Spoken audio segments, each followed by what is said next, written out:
BC तबके की मर्दम शुमारी एक तारीखी और जुर्रतमंदाना फैसला। चीफ मिनिस्टर रेवंत रेड्डी का बयान। वज़ीर आला तेलंगाना रेवंत रेड्डी ने कहा कि हमने 100 साल में ना होने वाले काम को मुकम्मल किया और वो भी पूरी शफाफियत के साथ।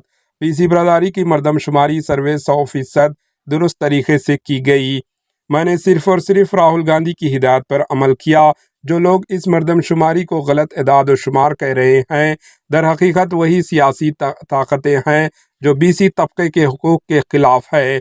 ये लोग मनगढ़ंत इल्ज़ामात लगाकर बीसी तबके के साथ तारीखी धोखा देने की साजिश कर रहे हैं। ये मर्दमशुमारी बीसी तबके के लिए अवामी हुकूमत का दिया हुआ एक अनमोल तोहफा है। अब ये बीसी बरादरी की जिम्मेदारी है कि वो इस तोहफे को महफूज रखें। अगर बीसी बरादरी किसी सियासी बहकाव में आ गई तो हमेशा के लिए नुकसान उठाएगी। अगर बीसी बरादरी खुद इस मर्दमशुमारी को तस्लीम नहीं करेगी तो ये मुहाज कागजी कार्रवाई बनकर रह जाएगी। अगर बीसी बरादरी इन साजिशों को बेनकाब नहीं करेगी तो मुस्तकबिल में इन्हें मज़ीद नुकसान उठाना पड़ेगा। मुखालिफत करने वाले दरअसल बीसी बरादरी के दुश्मन हैं। अगर मेरा अच्छा काम को यही तनकीद का निशाना बनाया जाएगा तो नुकसान सिर्फ बीसी बरादरी का होगा।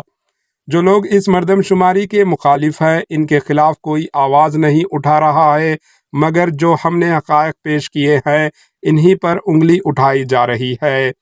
ये बिल्कुल ऐसा ही है जैसे बीसी बरादरी खुद अपने पैरों पर कुल्हाड़ी मार रही हो।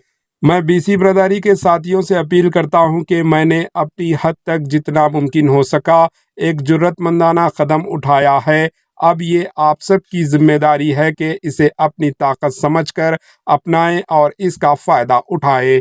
Bureau report, H news.